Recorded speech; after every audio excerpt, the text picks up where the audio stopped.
So hello students, we are going to start with another chapter, that is biotechnology and its application. Okay, so already you have known what is biotechnology, the whole procedure you have known. So এতিয়া আমি next start কৰিম biotechnology আমাৰ কেনেকুৱাকৈ apply কৰা হয়. You have only known about the procedure, right? So' কেনেকুৱাকৈ আমি apply কৰিম, let's see. So under this chapter what we are going to see the application of biotechnology. In first case it is agriculture, secondly in case of medicine, and thirdly in transgenic animals. Transgenic animals, I mean to say that animals of khetrot ami kenekwake use koru. Okay, and the last one is the ethics issues in biotechnology. So biotechnology tomaloke procedure to janile tomaloke sob koribo nwara, so there are some rules which you have to follow while performing biotechnological experiments. Okay, so let's move into the chapter. The first one is the biotechnology in agriculture. Okay, তো এগ্ৰিকালচাৰত আমাৰ কি হ'ল, green ৰিভলিউশ্যনৰ কথা তোমালোকে জানা. Green revolution আমাৰ কেতিয়াবা start হৈছে আমাৰ ইণ্ডিয়াত. It started after independence. Okay, তাৰ আগত আমাৰ কি আছিলে, মানে ইণ্ডিয়াৰ এগ্ৰিকালচাৰ ছেক্টৰটো আমাৰ বহুত বেছি পুৱাৰ হৈ গৈছিল, হয়নে? তো আগত ভাল আছিল, তাৰ যেতিয়া আমাৰ ব্ৰিটিছ আহি গ'ল সেইটো টাইমত আমাৰ কি হ'ল, they started exploiting the land, right? So after that India was in a very poor condition, so the main focus was on agriculture. Okay, so agriculture develop কৰিবৰ কাৰণে আমাৰ ভেৰিয়াছ ৱেজ আহিলে, লাইক তোমালোকৰ এগ্ৰ'কেমিকেল বেছড এগ্ৰিকালচাৰ আছিলে, then আহিলে আমাৰ organic agriculture, then আহিলে আমাৰ জেনেটিকেলি ইঞ্জিনিয়াৰ্ড ওৱান. অ'কে, তো ইন দ্য ফাৰ্ষ্ট টু এগ্ৰ'কেমিকেল আৰু অৰ্গেনিকত যদি তোমালোকে চোৱা, এগ্ৰ'কেমিকেল ফাৰ্ষ্ট আহিছিল. তাত আমাৰ কি হয়, তাত আমি ফাৰ্টিলাইজাৰ্ছ ইউজ কৰোঁ. এগ্ৰ'কেমিকেল based agriculture is the use of fertilizers. So fertilizer use is not healthy. Okay, তো ইউজ কৰা হৈছে আমাৰ বহুত বেছি এগ্ৰিকালচাৰ ৰাইজো হ'ল সেইটোৰ কাৰণে, but the type of agriculture is not very healthy. In farm ফুডবিলাকত কেমিকেলছ থাকি যায় কেতিয়াবা, এণ্ড অলছ' যিটো লেণ্ডত আমাৰ কৰা হয় ফাৰ্টিলাইজাৰ ইউজ কৰা হয়, সেই লেণ্ডটো আমাৰ কি হয়, বেয়া হৈ যায়, হয়নে? তো it was harmful in many ways. Okay, for the health also and for the environment also. The next আহিলে আমাৰ organic agriculture is very good. এইটো আমাৰ মেইনলি হিউমেন হেল্থৰ কাৰণে বহুত ভাল হয়. বাট again the thing is that for means production, in case of production যদি আমি চাওঁ, the production is not very high. Okay, তো তাৰ প্ৰডাকশ্যনটো বহুত বেছি ল' হৈ যায়, যাৰ কাৰণে আমাৰ কি হয়, আমাৰ যিটো গ্ৰ'য়িং পপুলেশ্যন আছে ইণ্ডিয়াত, তো সেই অৰ্গেনিক এগ্ৰিকালচাৰৰ থ্ৰু আমি সেইটো ফুলফিল কৰিব নোৱাৰোঁ. তো the scientist proposed another type of agriculture, that is the genetic engineering. Okay, genetically engineered crop. Okay, তো সেইবিলাক আহিলে. Okay, ইয়াতে আমাৰ কি হয়, আমাৰ both they are healthy and প্ৰডাকশ্যনো হাই হয়, হয়নে? তো আমি যেনেকৈ মন যায় তেনেকৈ মেনিপুলেট কৰি ল'ব পাৰোঁ. আমি প্ৰডাকশ্যন হাই কৰিব বিচাৰিলে আমি প্ৰডাকশ্যন হাই কৰি ল'ব বিচাৰোঁ, বা আমাৰ কি হয়, বহুত বেছি গছ নাথাকিলেও সেই গছজোপাত আমাৰ কি হয়, আমি যিটো ৰিকুৱাৰ্ড বস্তু লাগে সেই বস্তুটোৰ এমাউণ্ট আমি ইনক্ৰিজ কৰি ল'ব পাৰোঁ, ৰাইট? তো তেনেকুৱা বহুতখিনি এডভান্টেজেছ আছে. তো সেই এডভান্টেজেছ আছে, but you will sometime hear that আমাৰ কি হয়, ইভেন আমাৰ ইণ্ডিয়াত the genetically modified crops are not allowed. Okay, দুটামান ক্ৰপৰ বাহিৰে আমাৰ ইয়াত জেনেটিকেলি মডিফাইড ক্ৰপ আমাৰ এলাউ নকৰে. They think that it is harmful for the environment, it is harming our natural biodiversity, and কেতিয়াবা হেল্থৰ ইছ্যু দেখায়. তো ইমান বেছি প্ৰিফাৰ নকৰে, but still it is in use. Okay, if you C outside than it is in use. Okay, so let's see how it is used.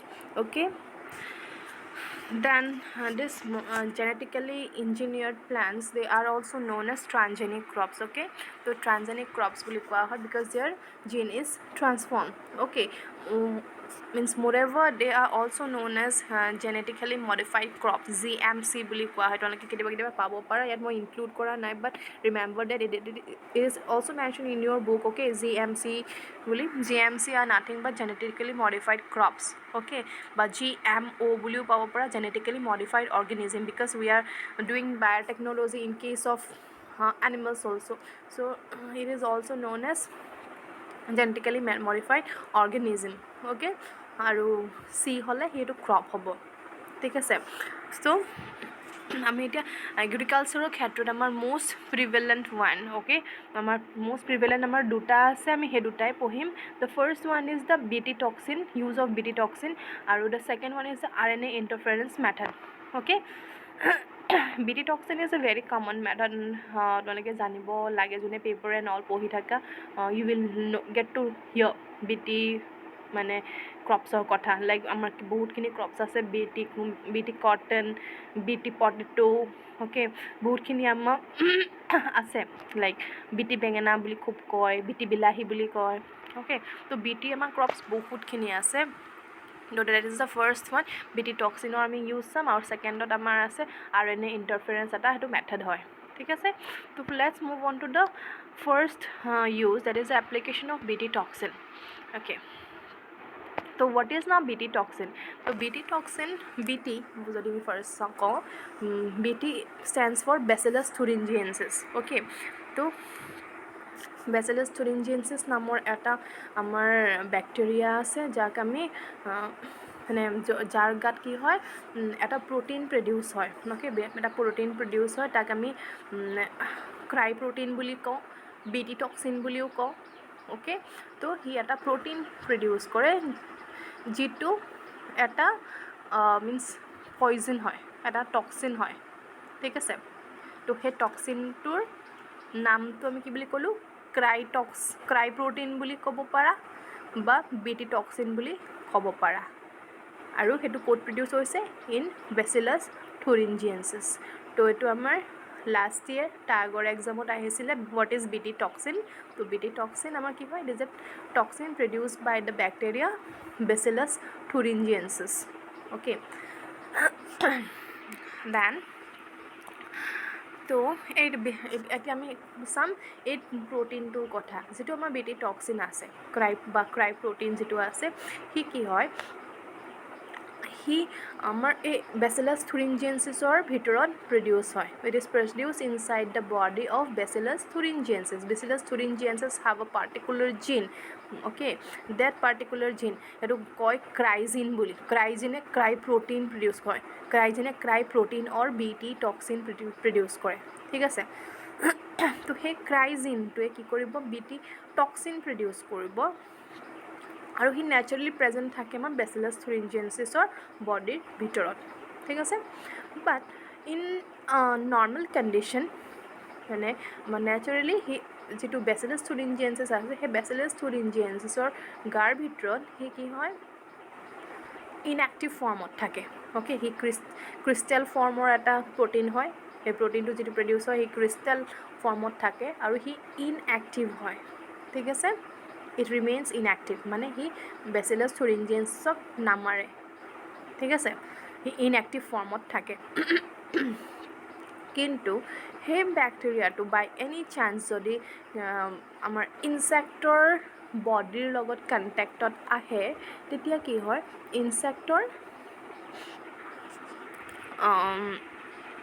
যিটো alkaline pH থাকে okay pH will be different আমাৰ চবৰে pH বিলাক বেলেগ বেলেগ হয় বডিৰ pH বিলাক হয়নে তো বেচিলাছ থুৰিঞ্জিয়েনছিছৰ যিটো pH আছিলে সেইটোৰ pHতকৈ আমাৰ কি হয় ইনচেক্টৰ pHটো বেলেগ হ'ব তো ইনচেক্টৰ গাত সোমোৱাৰ লগে লগে সেই বেলেগ এটা pH পোৱাৰ লগে লগে এই যিটো আমাৰ ক্ৰিষ্টেলাইন প্ৰ'টিন আছিলে অ'কে ক্ৰিষ্টেলাইন যিটো প্ৰ'টিন আছিলে সি চলিউবল হৈ গুচি যাব ক্ৰিষ্টেলত আছিলে সি চলিউবল হৈ গুচি যাব চলিউবল হৈ যোৱাৰ লগে লগে সি কি কৰিব ইনচেক্টৰ যিবিলাক মিডগাটৰ চেলছ থাকে সেই চেলছবিলাকক সি মানে চেলছবিলাক চুৱেল হ'ব ধৰিব তাত এলাৰ্জি টাইপ হৈ পেলাই সি চুৱেল হ'বলৈ ধৰে okay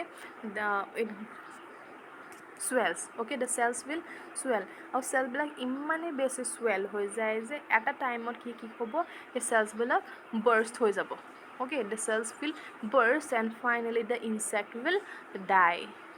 Okay, so that is why this particular BT gene বা cry gene is extracted out from the bacteria and it is inserted into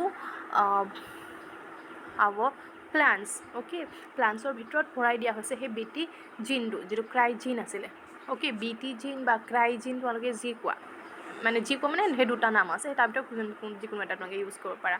তো সেই BT জিনটো বা ক্ৰাই জিনটো আনি পেলাই আমি প্লাণ্টছৰ গাত ইনচাৰ্ট কৰি দিওঁ. তো সেই প্লাণ্টৰ গাত ইনচাৰ্ট কৰাৰ লগে লগে প্লাণ্টজোপাৰ গাত আমাৰ কি হ'ব, প্ৰডিউচ হ'বলৈ ষ্টাৰ্ট কৰিব আমাৰ BT টক্সিন. অ'কে, তো যেতিয়াহে আমাৰ প্লাণ্টক পোকে হাৰ্ম কৰিবলৈ আহে, অ'কে, তোমালোকে দেখিছা আমাৰ বহুতবিলাক ক্ৰপছ আমাৰ ইনচেক্টে হাৰ্ম কৰে, হয়নে? এতিয়াতো আমৰ দিনত তোমালোকে দেখিছা আমৰ ভিতৰত আমাৰ পোক সোমাই থাকে. তো বহুত পোকে আমাৰ কি হয়, প্লাণ্টছবিলাক হাৰ্ম কৰে.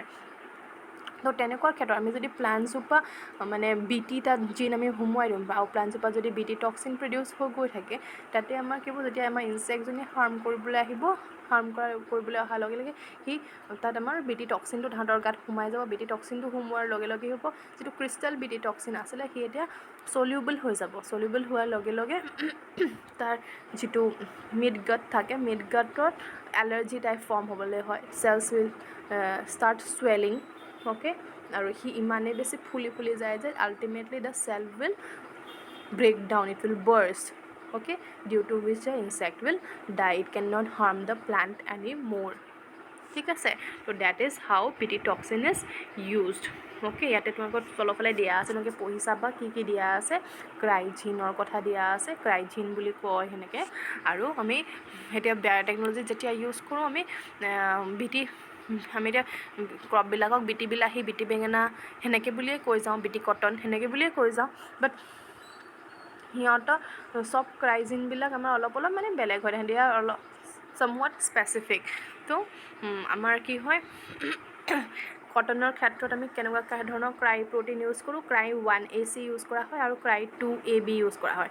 ক্ৰাই 1AC আৰু ক্ৰাই 2AB তাহাঁতি কেনেকুৱা ধৰণৰ ইনচেক্টবিলাকক মাৰিব, army worms, tobacco, budworms, beetles, mosquito তেনেকুৱা ধৰণৰবিলাকক মাৰে.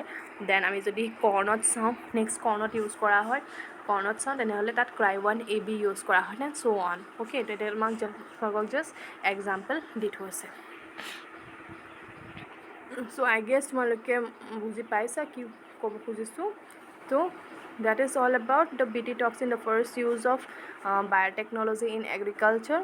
In the next topic we will start with the application of RNA interference. Okay, so thank you for today.